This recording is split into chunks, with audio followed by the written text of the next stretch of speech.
Bundy pinned this man one time. And pinned him again for a 5 count. He told the referee keep counting to 5.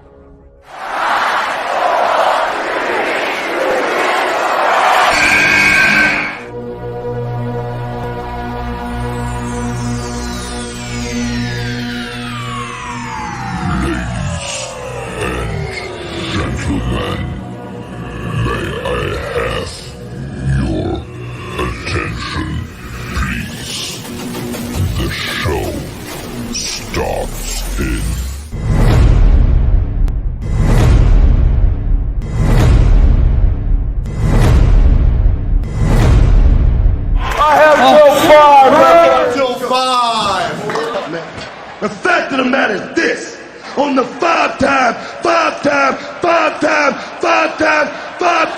WCW champion, now can you dig that?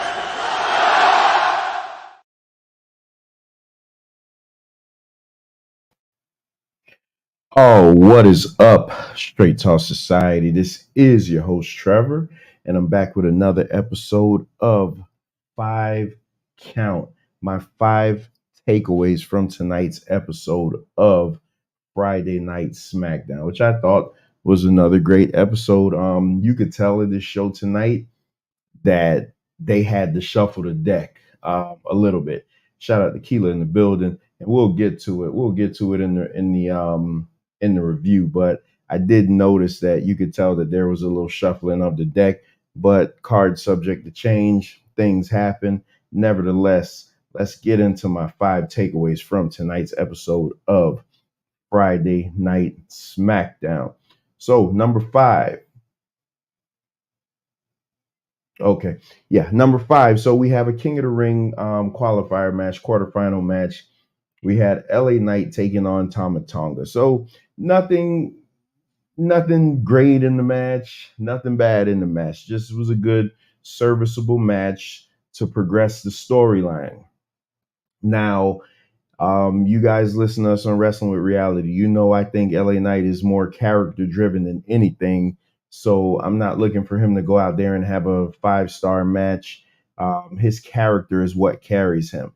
I don't know much of anything about Tama Tonga. So just watching him in the ring, he seems aggressive.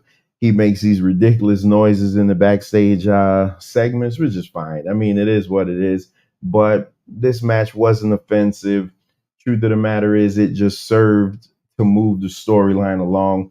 Tama Tonga did pick up the win with a little distraction from the bloodline. Solo Sikoa just looking fantastic in the red and black blazer with the black gloves for whatever reason. I don't know why he's still rocking these black gloves, but nevertheless, he just looks fantastic. And he is the new tribal chief, according to him, because he's spoken to Roman. What's great, though, is as the bloodline's out there, the crowd is just nonstop. We want Roman. We want Roman. Let me tell you something. When Roman Reigns comes back, it's going to be like the pop is going to be just ridiculous when he comes back, or when they turn on him. The gasp is just going to be fantastic, man. And I'm here for it. That's why we watch wrestling. Stories drag you in. It's male soap opera, and I'm here for it. I love it. And somebody will say, oh my God, they beat LA Knight. Listen, it's in the King of the Ring tournament. You know what you're doing. You don't want to see LA Knight versus Randy Orton in the semifinals. You want to do a heel and a face.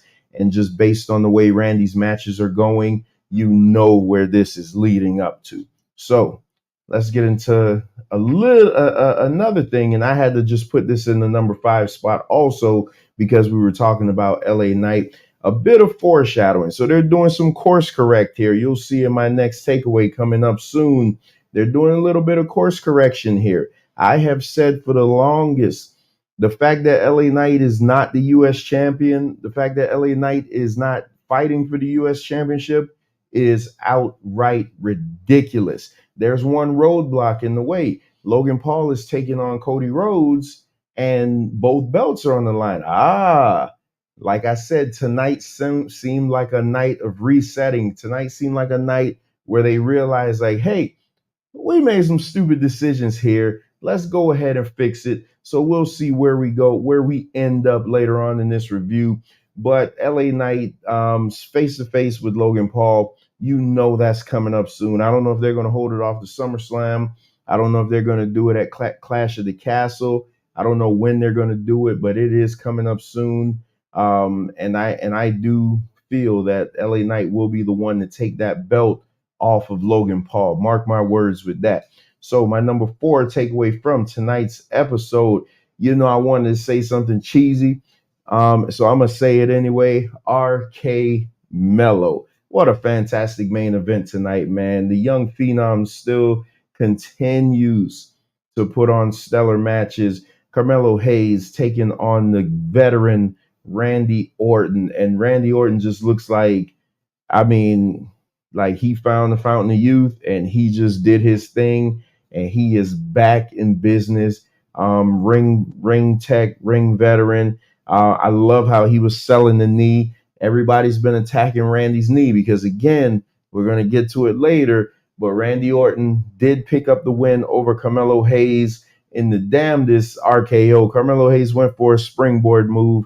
Randy caught him out of nowhere for the RKO for the 1-2-3. Hey, Carmelo Hayes didn't need to win this tournament. He just needed to look good in the tournament. This guy has star written all over him. They are pushing him. You could tell they're strapping the rocket to him.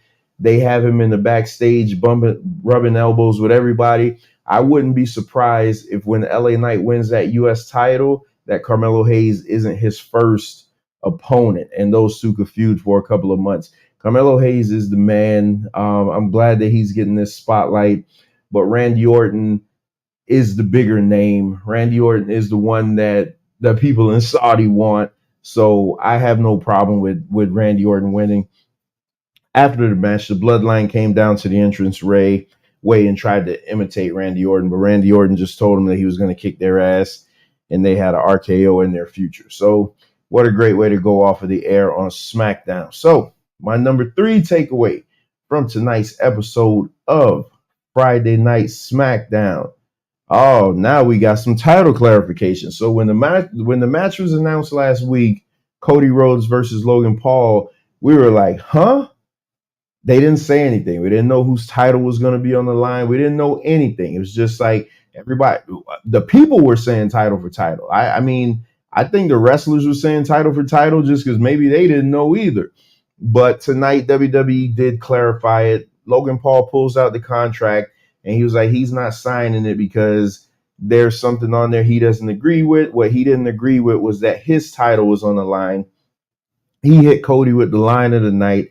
He said, you don't deserve to wrestle for the U.S. title. He put the U.S. title on the pedestal so high over the actual WWE title. I love that. And so Cody told Nick Aldis to leave the ring.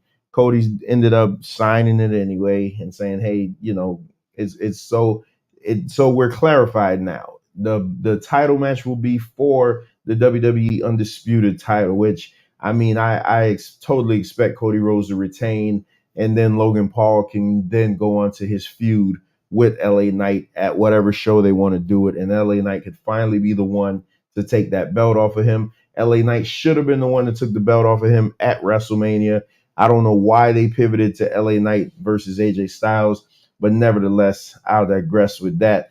Let's get to my number 2 takeaway. So the number 2 takeaway from tonight's episode of SmackDown. Oh my goodness. So we had this match, and this was the match that I was like, oh my God, this is the match that I was watching like this, because I'm like, these two chicks are going to go in there and they are going to beat the holy hell out of one another, and it's going to be sloppy. And somebody might get hurt. I thought this match, I thought for what it was, the couple of minutes that it was just a good all out brawl. Both women showed their dominance. Both women looked good in showing their dominance. And it was just a fun brawl. I wasn't a fan of the ending, but I understand the ending because it looks like WWE had to pivot. Now, when we get to the next takeaway, then I'll explain more. But I didn't think that there was any way that Jade was going to take a pinfall from Nia Jax. I expected I expected Jade to win this match by pinning Nia, but in light of certain things that happened, I feel like the company had to pivot, so plans had to change. So now that would force Jade to have to lose, and there was no way that they were going to do Jade versus Bianca on a regular SmackDown next week with no build at all. Like, that's a WrestleMania match if I ever seen one. You can't have those two touch one another yet in a competitive forum, even though after the first opening match, Bianca was saying that, I'm gonna be okay to wrestle you if I have to be. But nevertheless, they did a spot in this match that I love. So Nia Jax is just kicking Jade's ass. Nia Jax was kicking Jade's ass all over the ringside, and all you hear is "mommy." And then the camera pans over. Jade Cargill's daughter is sitting ringside. And Nia goes over to her and says, "Your mommy sucks." And this little girl just busts out crying. Let me tell you something. When kids get involved in wrestling angles and they do it right like this, you're like, oh, bravo. Bravo to that little girl. She played that thing off. Hey, I don't even think she was playing. I mean, you see your mom getting beat up, you just say, "Mommy." So nobody cued her in on what was going on. It's just like at that NXT Brooklyn show where Sasha Banks made Izzy cry. I mean, you love to see it. You love to see it when the kids are crying. Chad Gable's daughter's crying when he didn't win the title from Gunther. The kids add such an element of realism to it that you can't write it. You just can't write it. So Jade gets pissed. Jade's outside, you just embarrassed me in front of my kid. You just talk crap to my kid. So now Jade's giving the receipt back to Nia, like kicking her ass at ringside. They fight in the timekeepers area. Nia gets a chair. They do the nice power spot where Jade stops the chair, and then they fight for it. Jade gets it. The referee's counting like, hey, 1, 2, 3, get in the ring. And all of a sudden, Jade whacks Nia with the chair right in front of the referee for the disqualification. And I'm like, that's the way they did it. They took the cheap way out. I get it, because you're not going to pin Jade. I don't think Jade Cargill is going to taste the pin on the main roster unless it comes from Bianca Belair or unless it comes from Charlotte Flair.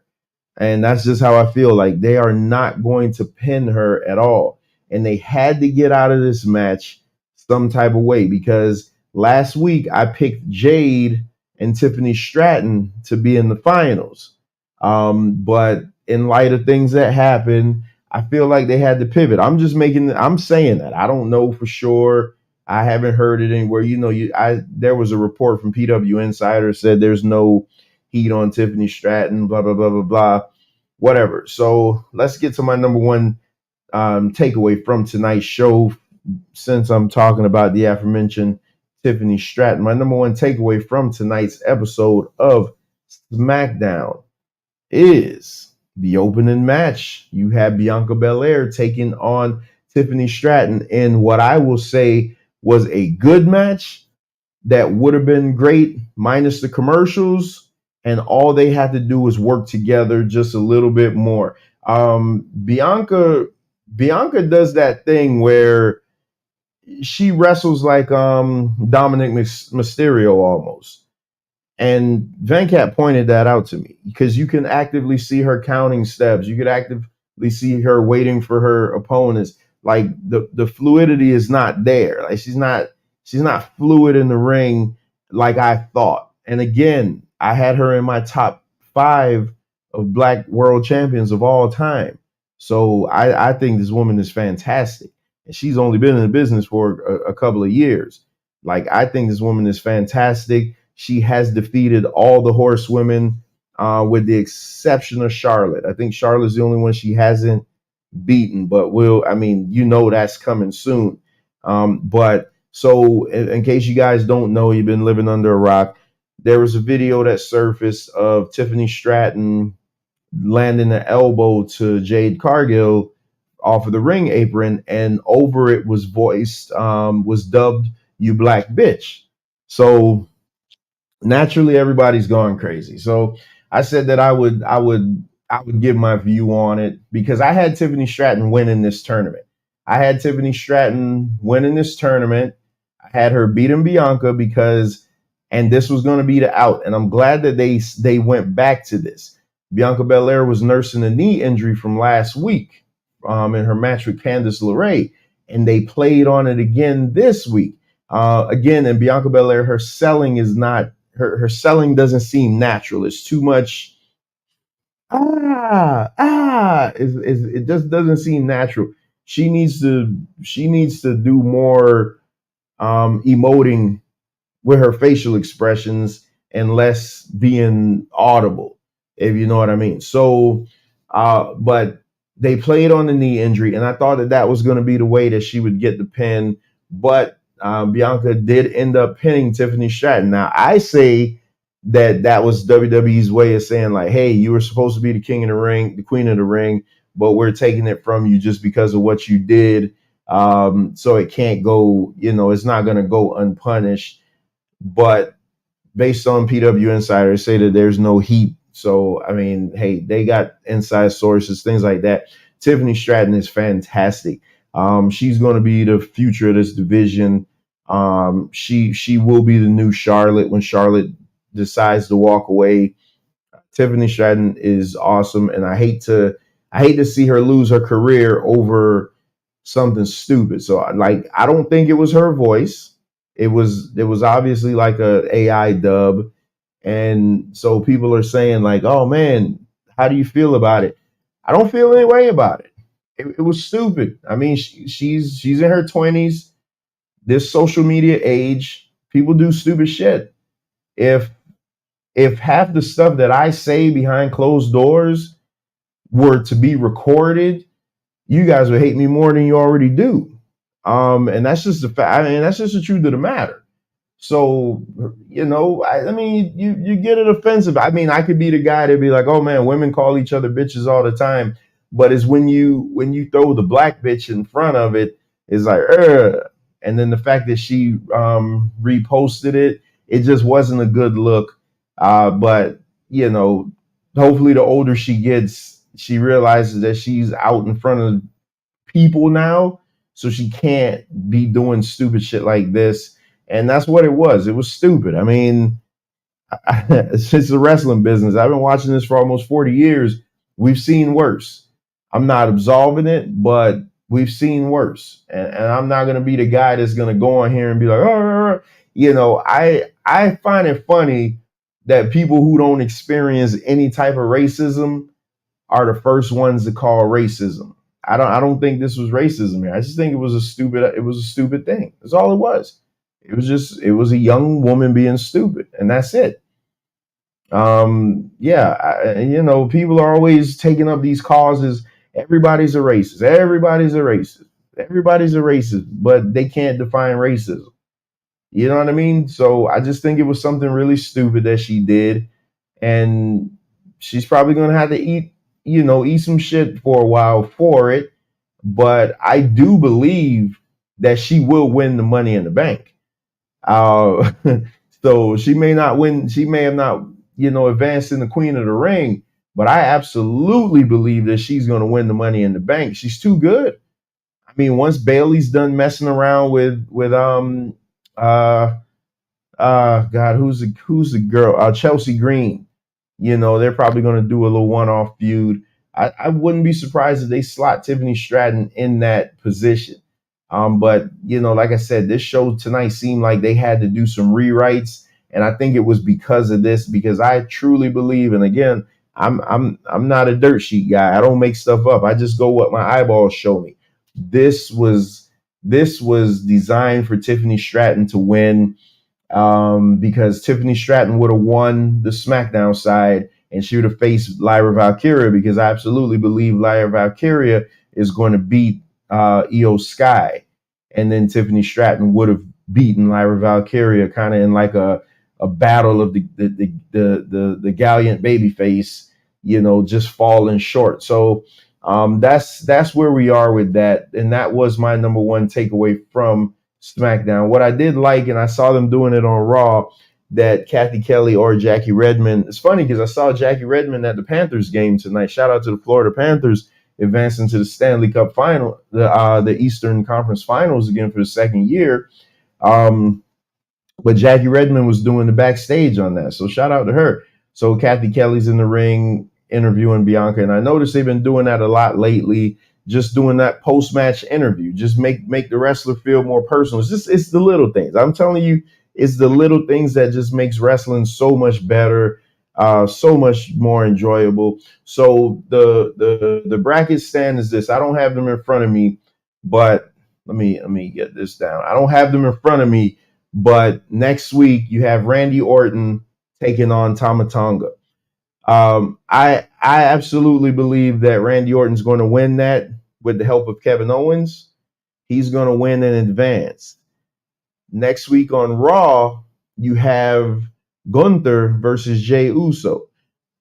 Gunther will win that one and advance, because what has Randy Orton been doing in these matches? He's been selling his knee.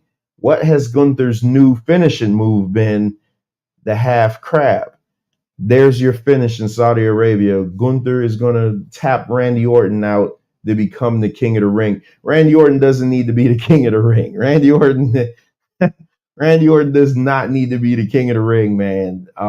Gunther could do good with that. I think it's Gunther's own. I know people are riding with Jey Uso, but I think Jey Uso is going to fall just a little short to Gunther, and Gunther and Randy will be they'll get it down in Saudi Arabia next weekend. Speaking of that show, we will be doing a live watch along to the main event, and then we'll do the post show directly after that. There is a Wrestling with Reality this Wednesday. We're going to do part 2 of This Is Sting. We're going to finally do the part 2 of that show where we cover his post WCW run. Oh, before I forget, on the women's side, next week you have Nia Jax versus Bianca Belair. I don't think I've ever seen that happen. I'm trying to see even in NXT. No, that didn't even happen before. So that's going to be a good first time matchup. But I expect Nia Jax to win that, just because Bianca's gonna sell the knee, and it'll come down some way where she gets a cheap win over Bianca. And then I have Nia Jax taking on Lia Valkyria for the finals on the women's side, with Nia Jax winning the queen of the ring, because that's just be a perfect gimmick for her.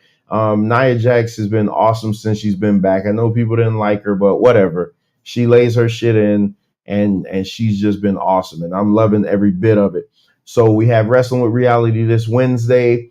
Then we have this Saturday, we'll be doing a live watch along to the Cody versus Logan Paul main event match, and then we'll go into the review right after that. And then the following Wednesday, I know we're doing these shows bi-weekly, but sometimes it has to change based on what's going on. And AEW Dynasty is taking place Sunday. So the day after the Saudi show is AEW Dynasty. So we'll review the AEW Dynasty show that Wednesday after it comes on. So we'll be back back-to-back weeks on Wrestling with Reality this week.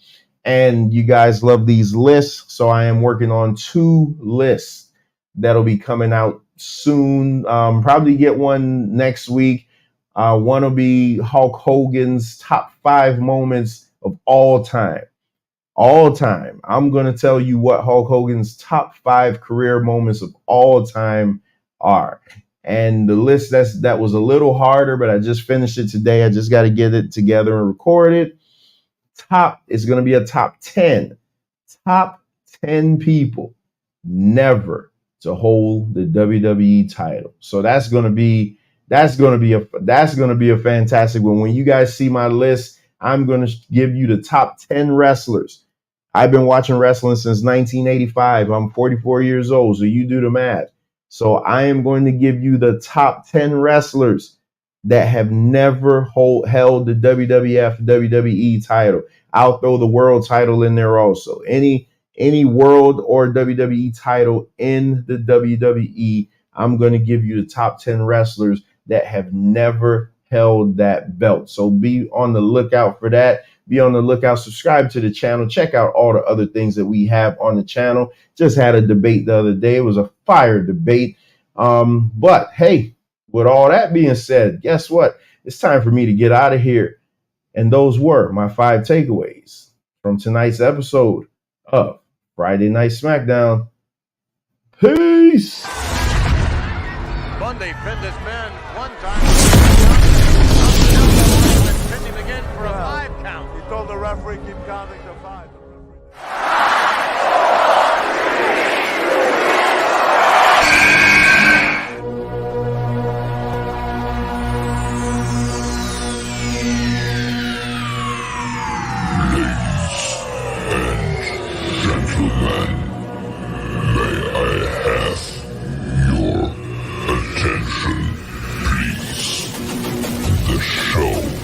Starts in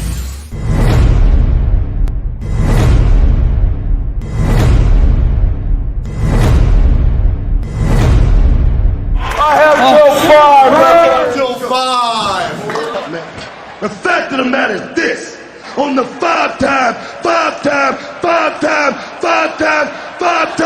WCW champion, now can you